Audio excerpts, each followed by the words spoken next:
very much.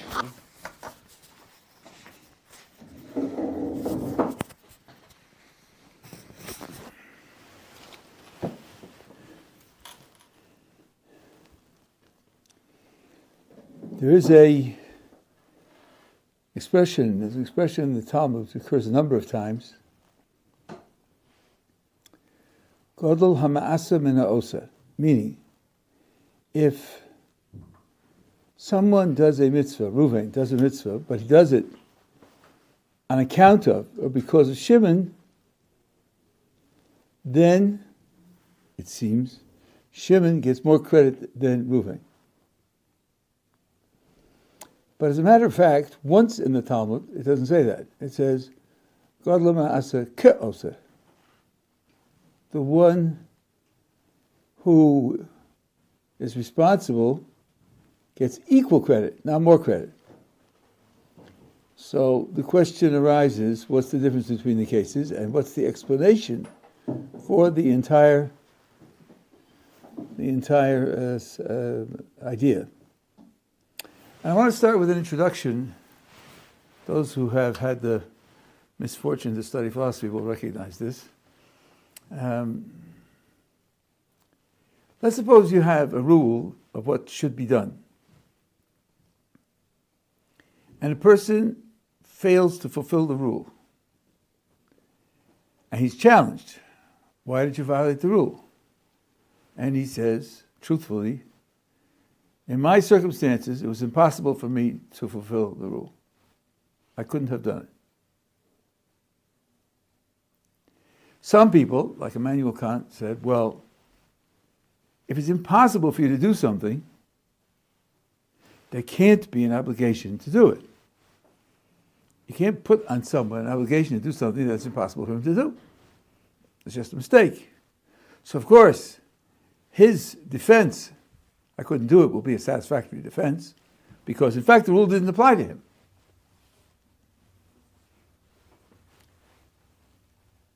But not everybody agrees with that. Even though it sounds obvious, not everybody agrees to that.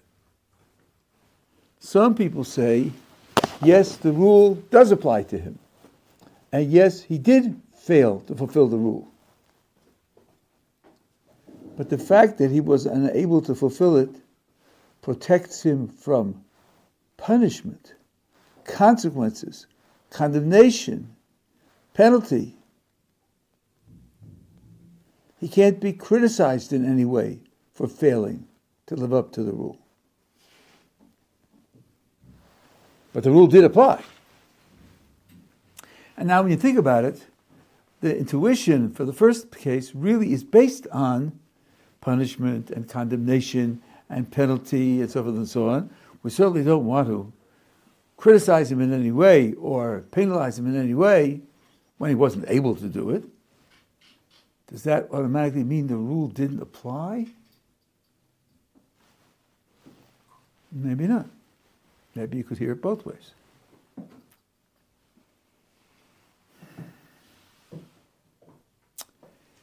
And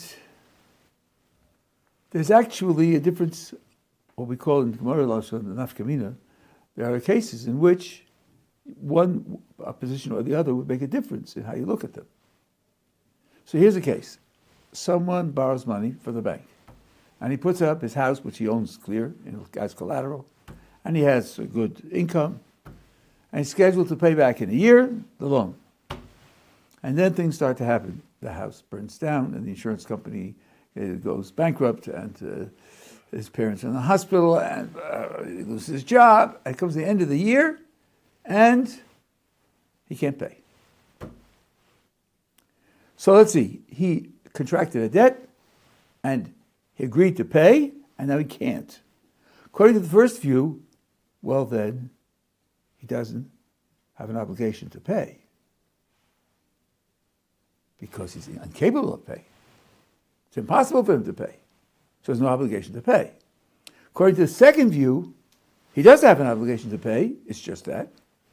He shouldn't be penalized by not paying, for not paying, because he's incapable of paying. Would there be enough kamina, any difference in some kind of application that would depend upon the two views? Well, here's an example. I have money. I could lend him the money to pay off the debt. I could do that. Should I do that? Is there any reason for me to do that? Will the world be a better place if I do that? Well, let's see. According to the first view, he doesn't have an obligation to pay the money. There's no obligation. So nothing's wrong. Nothing's missing. The world isn't damaged in any way. He just doesn't have the obligation. So, there's nothing to do. According to the second view, there is damage. He has an obligation that he's not able to fulfill. We're not going to penalize him, but the world is worse off when people have obligations that they can't fulfill. So according to the second view, there's a moral benefit, there's a moral reason for me to lend him the money to pay off the debt. And according to the first view, there isn't. Now, those who know anything about Torah know very well which view the Torah takes. The Torah takes the second view, not the first view. Because we are responsible for one another. We are responsible to help each other do mitzvos. So if somebody doesn't have a little of an esrog and can't get one, and it's sukkahs, according to the first view, so he has no mitzvah. That's all. I have one. I could lend it to him. Should I? According to the first view, what for? He hasn't got the mitzvah. According to the second view, of course I should. Because in that way I enable him to do the mitzvah, which he has and he's not fulfilling. So even though he won't be penalized for failure, there's a benefit in my helping him to do the mitzvah. So there's a kind of social element built into mitzvos here, where the responsibility that each of us has is not only responsibility for his own mitzvah, but for the mitzvah of the other person. And this has one more implication, by the way. Sometimes you hear people say this, look, what do you have under your control? All you have under your control is doing your best. Because if you do your best, you have no more resources. So really, all the Torah is telling you to do is to do your best.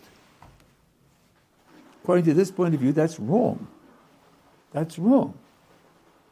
The Torah is telling you to be a tzaddik gomer. The Torah is telling you to serve HaKadosh Baruch Hu without any failure whatsoever. The question is, when you fail to do that, what penalty do you deserve for the failure? If you say, well, okay, the standard the Torah wants for me is 100%, I'm holding up to 82%.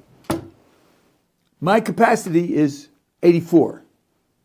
So what am I responsible for? I'm responsible for the 2% that I could have done and I didn't do. But that's not because the 100% didn't apply to me. It's because I don't deserve to be penalized beyond what I'm able to do. And now the idea of helping other people in the terms of their mitzvahs becomes very important. So that's the background for the thing that I wanted to tell you. Now, I'll tell you the way in which one commentator explains the difference between that A is greater than B versus A is equal to B, and then I'll try to go into some more detail about that explanation. There are two different kinds of ways in which Shimon could be responsible for Reuven's mitzvah. One is, Reuven wants to do the mitzvah, doesn't have the means to do it. And Shimon gives him the means to do it. The other is, Reuven doesn't want to do the mitzvah. He has decided not to do the mitzvah, for whatever reason, and Shimon convinces him that he should do the mitzvah. Now, in my memory, the commentator's name was the Yad Aharon.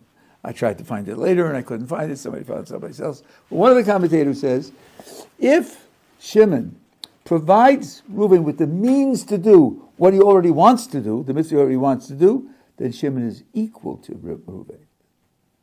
But if Shimon convinces Reuven to do it, then he's greater than Reuven.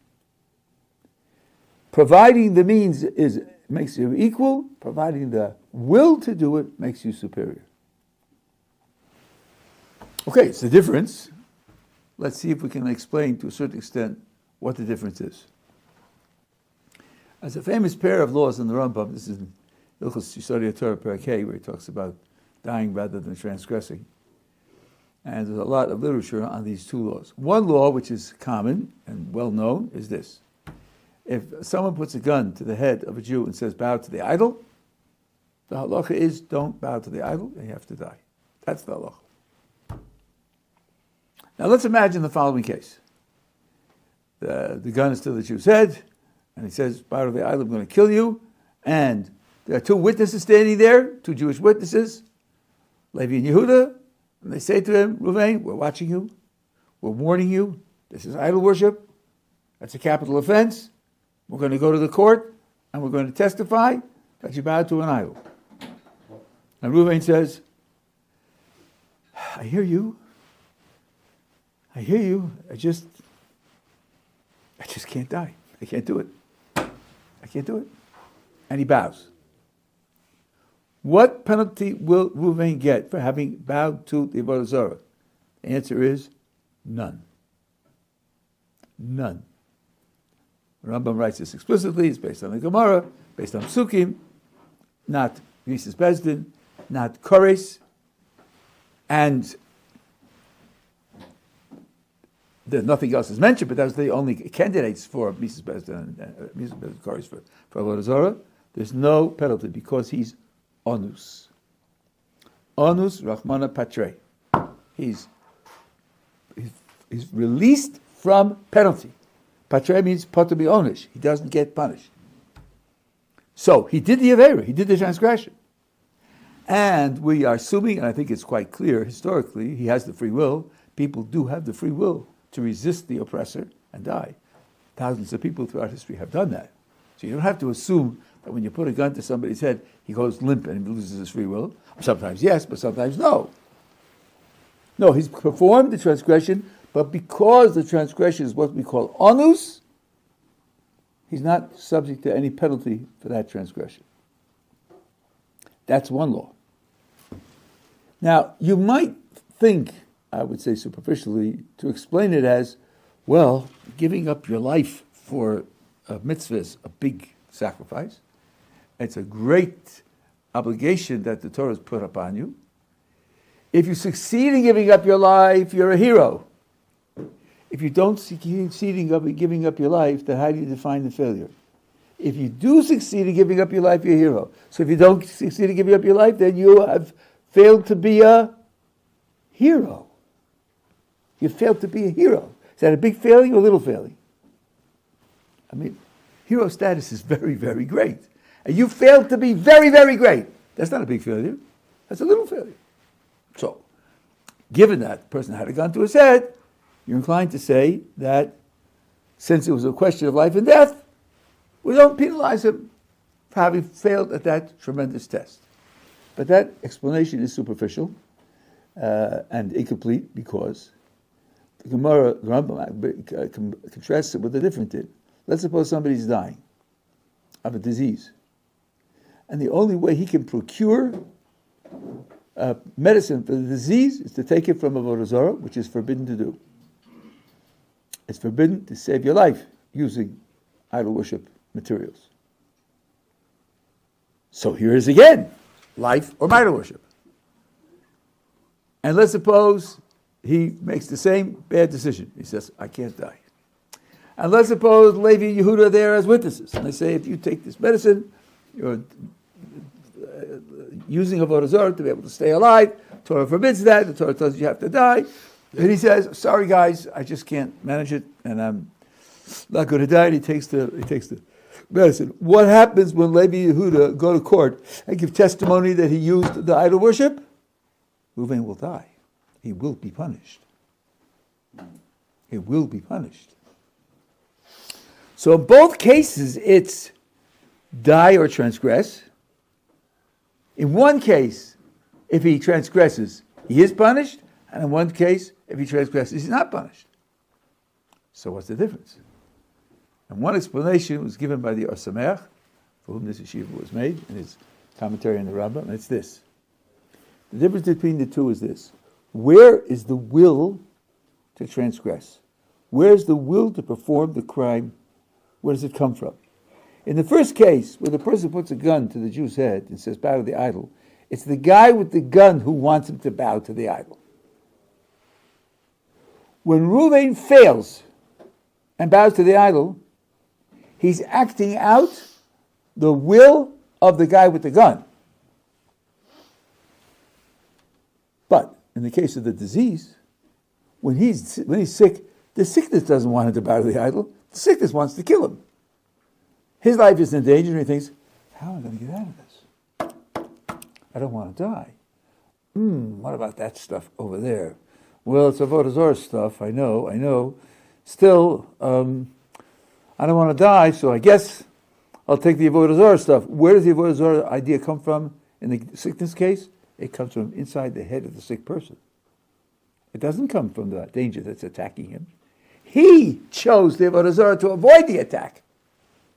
So if you talk about whose will is being acted on, whose will is at the base of the action, in the case with the gun, the will that's at the base of the action belongs to the guy with the gun, and that's part of the reason why, if Reuven fails and bows to the idol, he doesn't die. First, because it's a test of life and death, and second, because the will for the crime didn't come from him. He's acting on the will of the guy with the gun. In the case of the sickness, all you have is life or death. But the will comes from Reuven himself, and that's why he takes responsibility. So you see where the will comes from to do the action is an extremely important feature of the action, and extremely important feature of the responsibility that the person has for the action. So now let's go back to our case. In one case, Reuven says to Shimon, I lost my will and Esrog. I haven't got them. I can't do the mitzvah. Please help me to do the mitzvah. The will to do the mitzvah is coming from him. Shimon supplies a little bit Esrog, gives him the means to do it. In that case, Shimon becomes equal to Reuven. Only equal.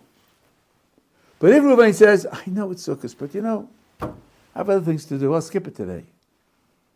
And Shimon says, how are you going to skip it? How can you do that? It's only 6 days a year, because of Shabbos you don't do it, and it's an opportunity. And listen, you need a ride to shul. I'll give you a ride to shul. You won't have to walk. Save time. Come on, let's do it. Then the will for Reuven to do the mitzvah is in Shimon's head. Shimon supplies both the will and the means.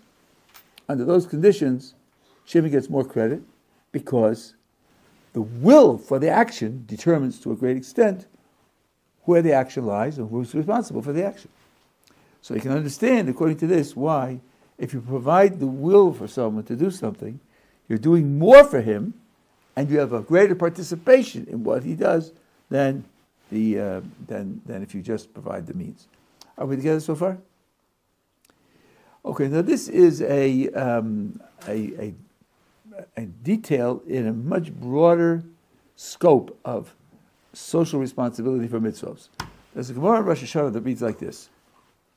I'll dramatize it a little bit. It's about Yotzav Otzi. That's what the Gemara is talking about. It's Friday night, and you're invited to a Friday night meal, and the host makes kiddush, and you wash hamotzi, and you're sitting, you're singing songs. There's a knock on the door. Open up the door, and there's you standing there, and he says to the host, I have a problem. I haven't fulfilled the mitzvah of kiddush, and I'm asking you to do me a favor. Make kiddush for me. Make kiddush for him. How does that usually work? Well, usually someone makes kiddush, does the mitzvah of making kiddush. Other people listen, what's called shomei ka'ona, and by listening to him do the mitzvah of making kiddush, they also fulfill their obligation of kiddush. That's the way it's usually done. But now the balabos says to himself, wait a minute, I did the kiddush mitzvah already. That's over. I'm not going to say the words, but that's not how it works. It doesn't work when you're just saying the words. It works when one person is doing the mitzvah, the other people listen to and do the mitzvah. So it seems to me, I can't do that for him. I can't make kiddush for him. But the Gemara paskins you can. Okay, why is that? So Rashi says, because of arvus. Arvus means we are responsible for one another. We have responsibility for one another, to help each other, in particular, in serving the Kodesh Baruch Hu, doing mitzvos. That's what Rashi says. when I first read that Rashi, I thought, okay, listen, I won't turn him away at the door. I'll give him his own cup of wine. If he has trouble, I'll give him a siddur to read it from. If he can't read, I'll say the words, and he can say the words after me. I'm not abandoning him. I'll help him. It's just that there's a legal problem. I can't help him by making Kiddush for him again, because I can't make Kiddush again, because I made Kiddush already. I just can't do it. That's the thought that could arise in your mind if you read the Rashi. Then you look at the Ran. The Ran says something really astounding. He says, if there's a Jew in the world who hasn't made Kiddush, then every other Jew has a Kiddush obligation to make Kiddush for him. It means that we're making a mistake if we think, well, there's a mitzvah. Each person has the mitzvah to make Kiddush. You have yours, he has his. Right? Each person does his own mitzvah. No.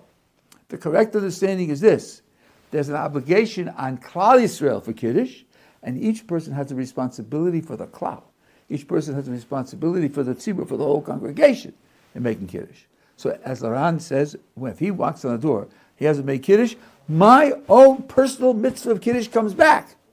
And yes, I could make Kiddush 5 times Friday night. In fact, it was well known, widows especially, and especially on the night of the Seder, the Rav of the city would go from house to house, from widow to house to make the brachos and say the things for them, because they had no husbands. And if they had young children, they didn't have children to help them in that way. You can make Kiddush 5 times Friday night, of night of Seder. So the Ran is telling us that every mitzvah has this built-in social element, and therefore it's chayav on every person. And the Ritva, on the same Gemara, takes it a step further and says, what you learn from this is that Klal Yisrael is like a single unit, single entity. We're like parts of a body, and we're all joined by one bloodstream. We're all joined by one interacting system. So, for example, if you imagine someone has an infection in his left hand, and you're looking at it from the point of the right hand doesn't say, oh, well, that's the left hand, what's it to be? No, because if the left hand has an infection, first the whole body could die. Infection spread. And the right hand is part of the same body. So here too, the question of mitzvos, the responsibility becomes a social responsibility. It's built in that it's a social responsibility. So that being the case, that's why, even though you have fulfilled a mitzvah, if somebody else wants you to perform the mitzvah for them, you can do that because your mitzvah is still alive. This idea of helping other people with mitzvahs becomes a very central idea in the I would say the social responsibility of the Torah. Now, this plays a very I would say a very elaborate role, and there are certain applications of it which perhaps we don't always appreciate. In Shabbos morning, after we read the Torah,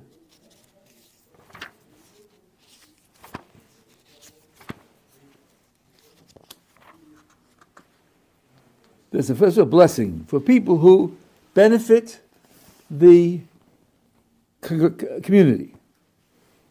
Now listen to this list of people and see if one doesn't stand out in your mind as one that needs some explanation. Those who dedicate synagogues for prayer,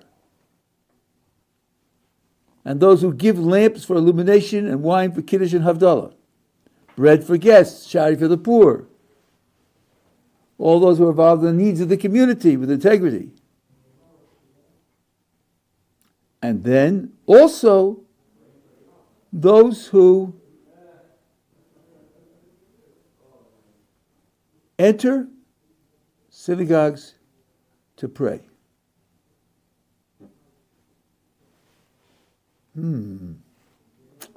What's that? Someone who dedicates a synagogue means other people can use it as a place to pray. And those who give lamps for illumination, that means at nighttime, people can pray in the synagogue, people can learn in the synagogue, so they're making light for other people to use. And wine and Kiddush and Havdalah means they make a supply of wine available for those people who don't have, the poor people take and they have. give bread for guests, charity for the poor. All of that is where Reuven is doing for Shimon and Levi and Yehuda. He's doing for somebody else. What is it? Why is it relevant? He comes into the synagogue to pray. Because that's a communal responsibility for the community, and he makes up part of the tzibur that's praying, and the tzibur as a whole benefits from the fact that they all participate in it. See, here, his presence has an effect on the community as a whole. And that's something which also, even though you think, okay, he has the place to pray, he's doing his job, he's going to synagogue to pray the way he ought to, but no, as a matter of fact, that also has an effect on the community as well. And this applies both positively and negatively. Imagine First Temple period where we had a problem of idol worship. And there were kings who were affected by it, and then there were reforms, and people were seeking them out, trying to keep the law. It was a very difficult time. Now imagine you catch somebody who's got an idol in his private garden. Attached to the back of his house, behind the fence, there's a garden. And that's where his idol is. And you catch him and you say, you can't do that. Idol worship, it's impossible. And he says, listen, I know we're living in 1000 BCE, but I know that 3,000 years from now, in a place called North America, they're going to say, you don't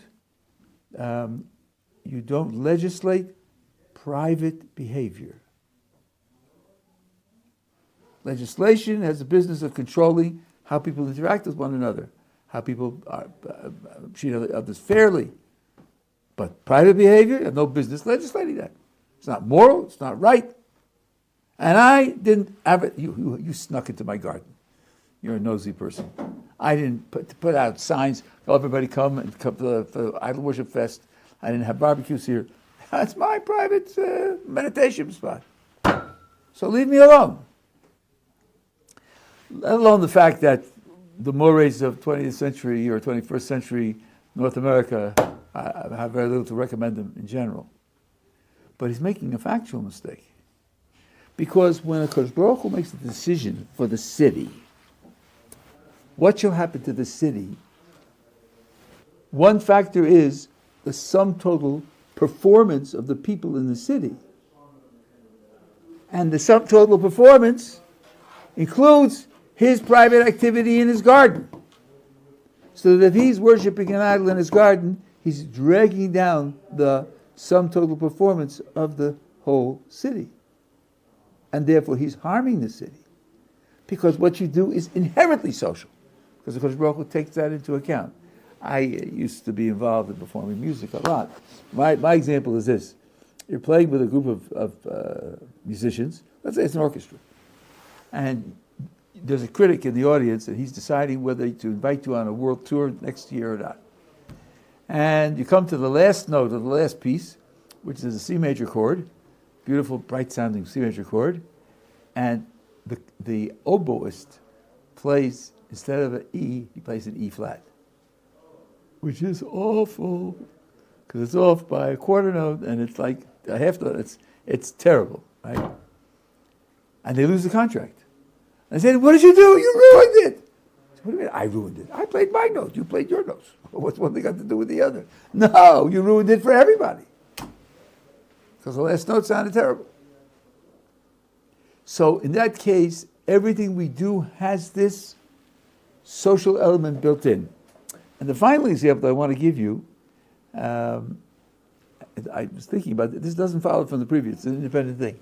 Let's go back to Arvis, what Rashi quoted in respect to making Kiddush. We have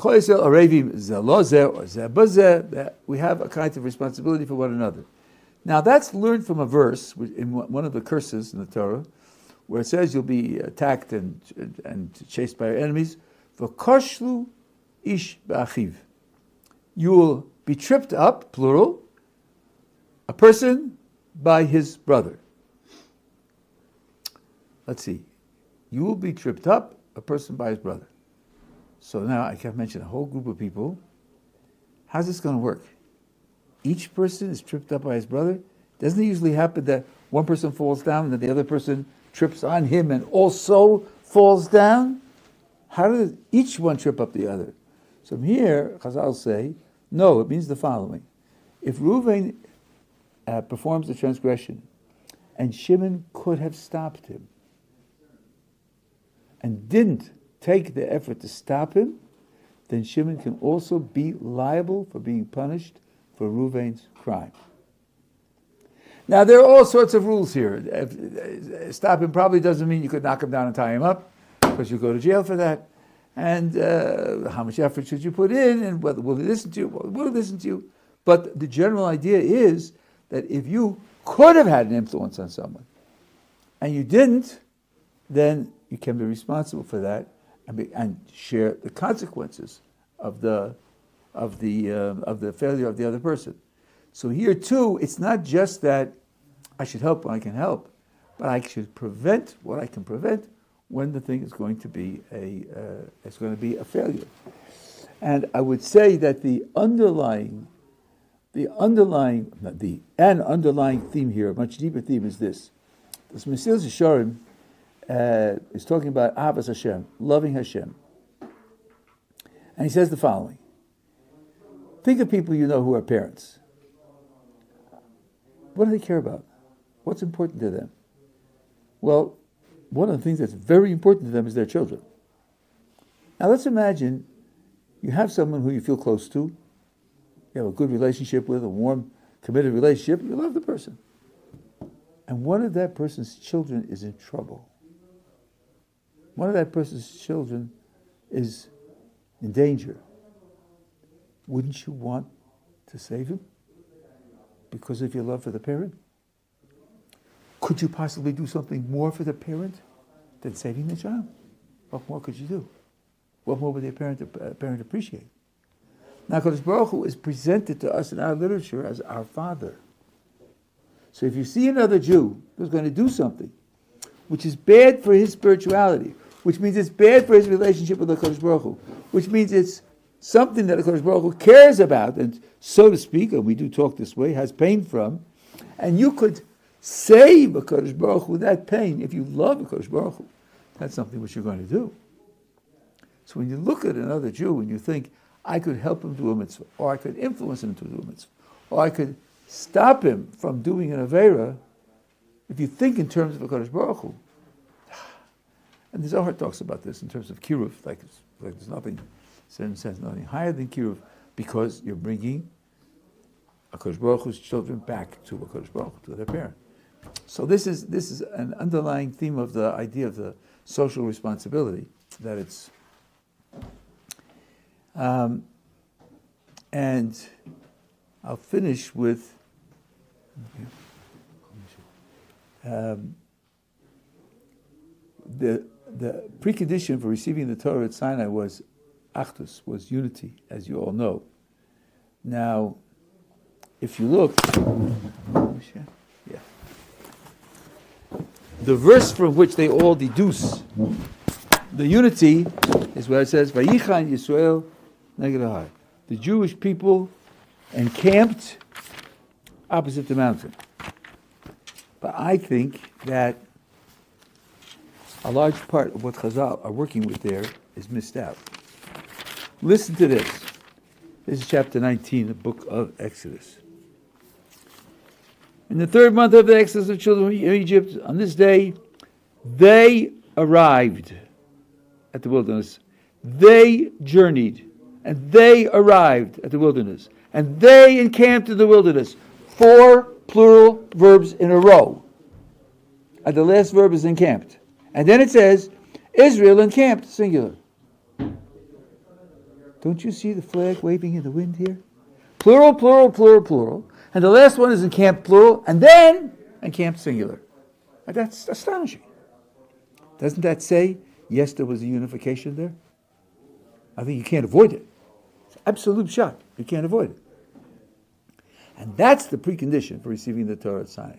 This, what I'm talking to you about today, is an aspect of that unity. It's the fact that you see yourself as part of a klal, part of a community, and responsible for the community.